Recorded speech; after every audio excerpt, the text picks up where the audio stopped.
my God.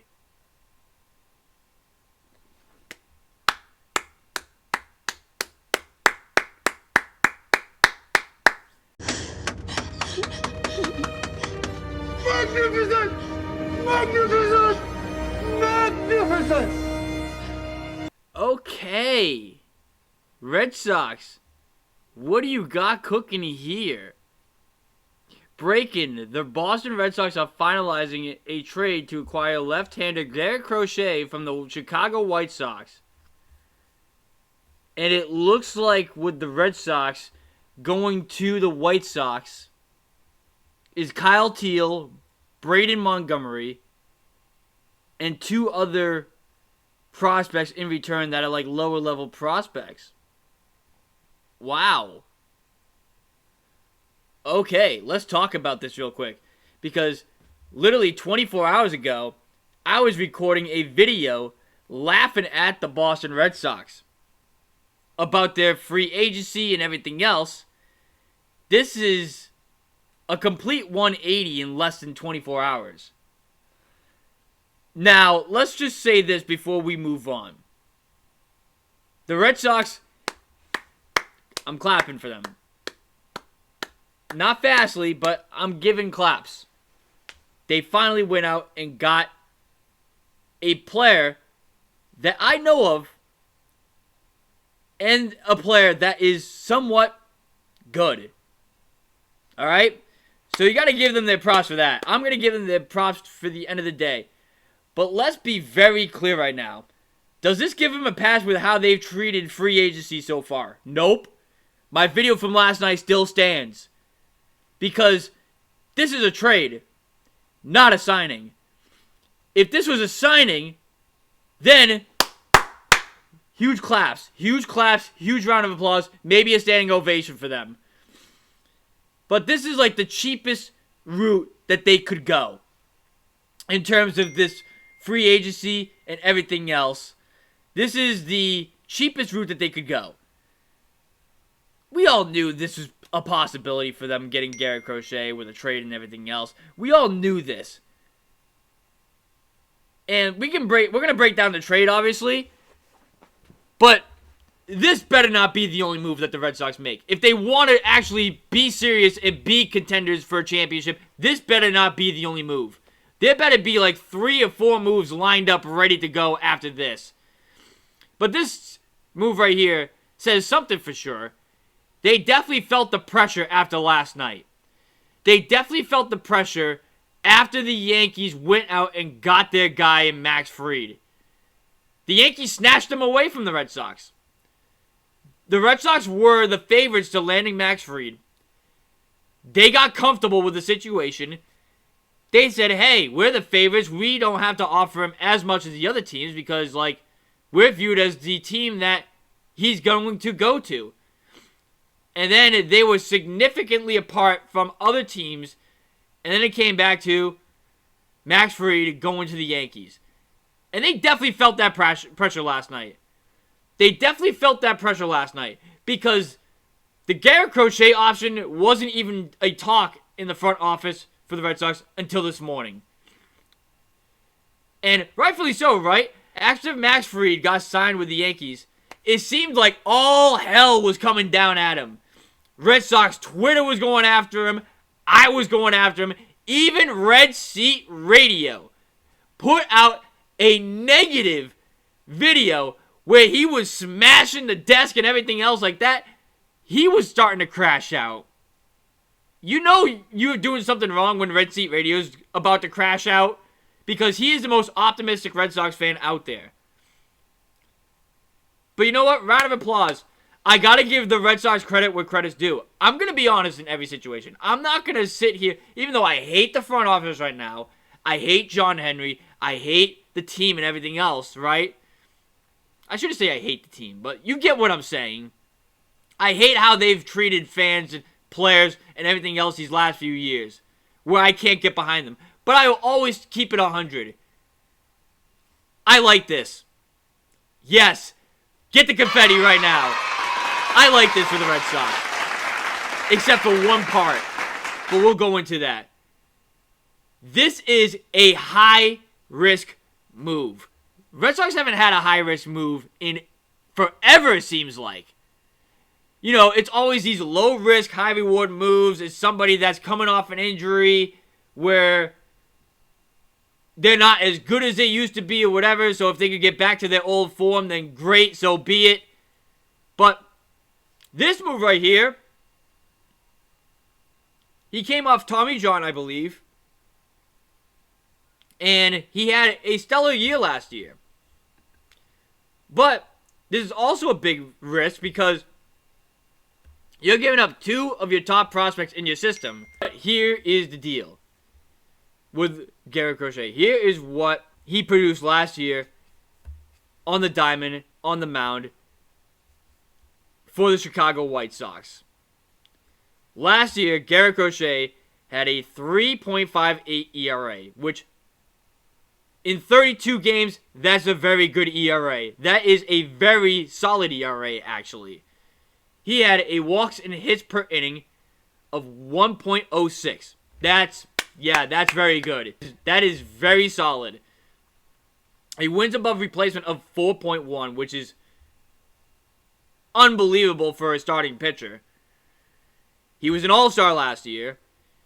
He only pitched 146 innings, but towards the second half of the season for the White Sox, their season was just dead, so like they limited his innings because the White Sox knew that they were going to trade him. So they didn't want to risk any injury with him whatsoever, so they limited his innings in the second half of the season, and that's why these numbers are kind of inflated.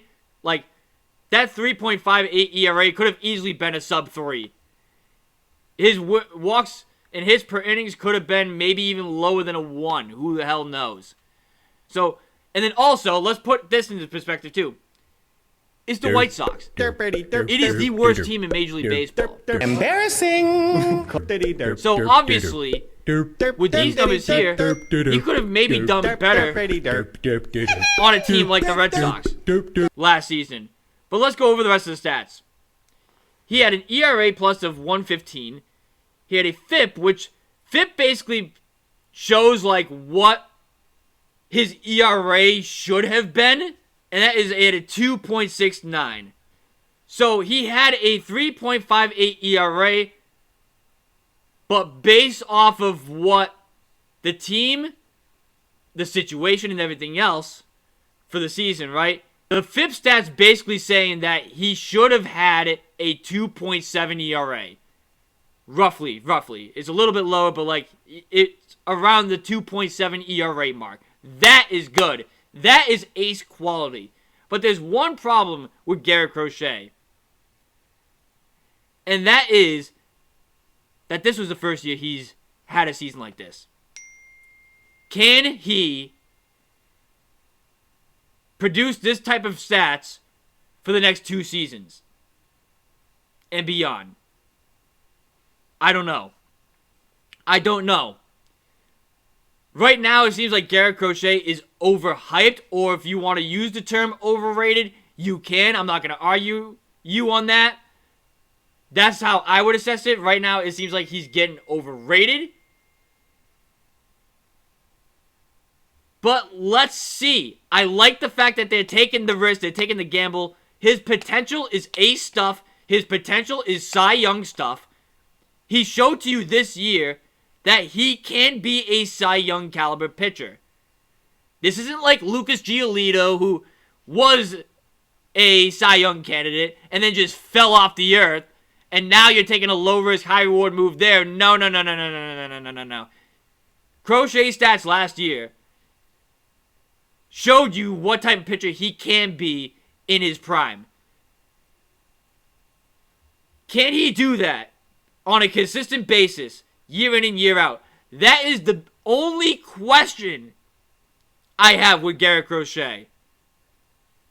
And the other question I have is, will the front office be willing to extend him?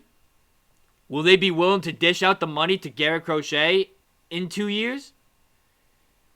Because they haven't been able to spend any money on anybody yet this offseason. I still stand on my last video. My source is still correct. They haven't spent a dime yet in free agency. So this trade, in terms of the free agency and everything else, this means nothing. This is a cheap way to do it. Anybody can do this. Anybody can do this. But to go out into the trade market for the short term to compete to win, I love this move for the Red Sox. I absolutely love this move for them. Now let's go to what the Red Sox gave up. The Red Sox gave up Kyle Teal and Braden Montgomery and 2 other prospects in this deal. The 2 I want to talk about is Braden Montgomery and Kyle Teal. I'm okay with the Red Sox trading Braden Montgomery. You have enough outfield prospects in your farm system. You have enough of them. So I'm okay with them giving up Braden Montgomery. Although, I will say, he's a first-round pick from last year's draft. He hasn't even stepped the field yet. So you don't know what you're really getting in him. So you're selling low on him right now. He looks like a stud. I will say that. You're selling low. But am I still okay with giving up Braden Montgomery? Yes, absolutely. I am perfectly fine with the Red Sox giving up Braden Montgomery. You have so many outfielding prospects in the farm system. You don't need another one. So I'm cool with giving up Braden Montgomery. The prospect in this deal that I'm not cool with really giving up is Kyle Teal. And the reason for that is because Kyle Teal is a catching prospect. He is a top 25 prospect in the major leagues. The last time there's been a top prospect this high, oh wait, that's right, it was Adley Rutschman. And guess what? He turned out to be a pretty good baseball player for the Baltimore Orioles. And guess what? In terms of your catching situation right now, it's slim. It is slim.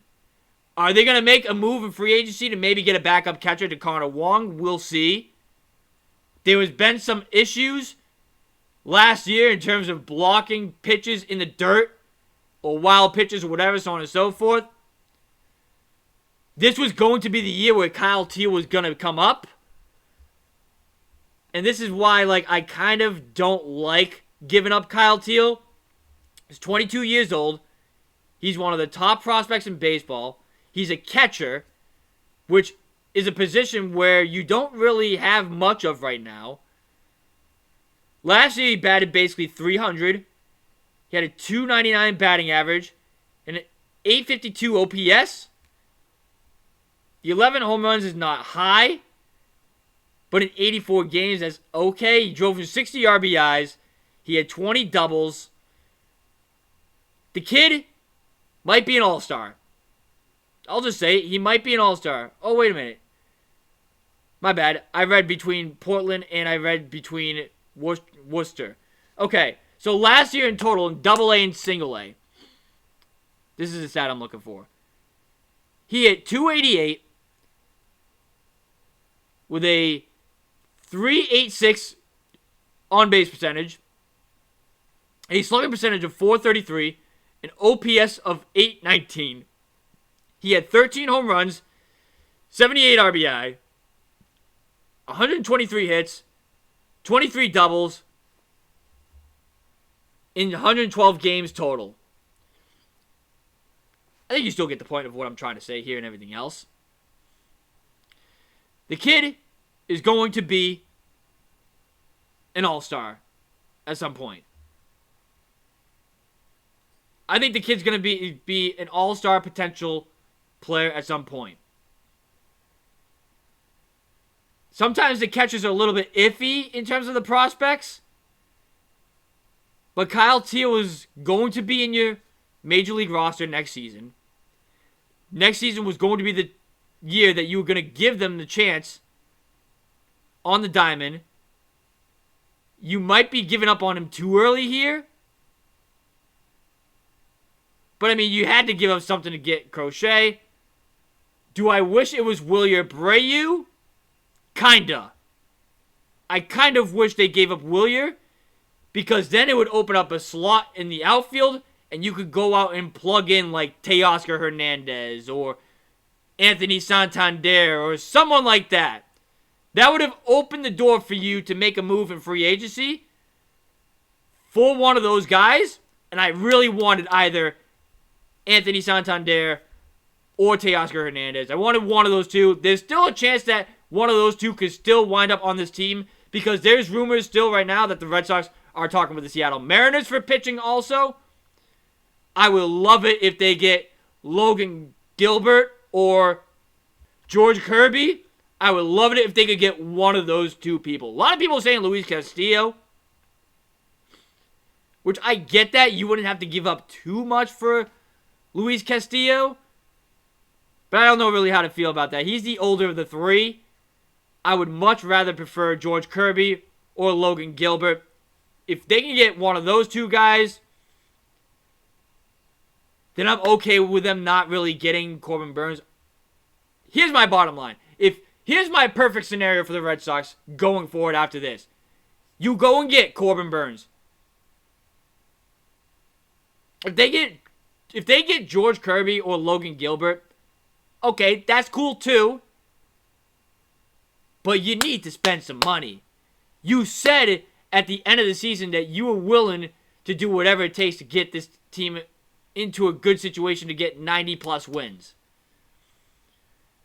I want to see a mix of both. I don't want to see you guys go the cheap route by trading prospects and everything else. I want to see free agents. I want to see trades. I want to see it all. They're not getting a pass for letting Max Fried go because of this. They're not getting a pass. You need to go out and get Corbin Burnes. I cannot stress that enough. Get your ace. Get Corbin Burnes. He'll be your ace. Crochet will be your 2. Houck will be your number 3. And then you go from there. Then your starting rotation is set. And then you got to work on the bats. You still need a stud bat. I don't care how good the lineup looks like right now. Nothing in that lineup screams stud to me other than Devers and possibly Jarren Duran. Casas is good, but I need more. I need more than that. I need more than what the Red Sox have in that lineup right now. Is 2 left-handed heavy? I would love a couple right-handed bats. Like I said, Anthony Santander, Teoscar Hernandez. If they could somehow get Vladdy Guerrero Jr. on this team, oh, damn, my eyes will pop open. Pete Alonso, somebody.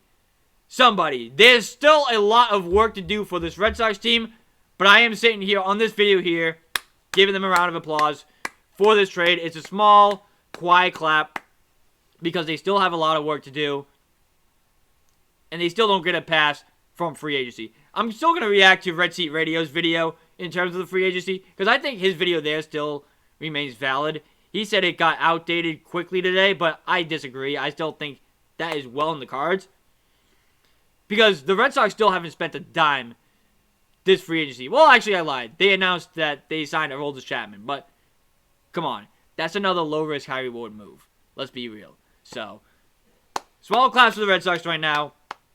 They get credit for this one. And that's going to do it for this video here. Leave a thumbs up if you guys enjoy these videos. Right now, if you guys are new, you guys know what to do. Go check out our website. The link is in the description down below. Thank you guys for watching this video. It's been your boy Jesse. And we'll see you guys in the next video. Later, guys.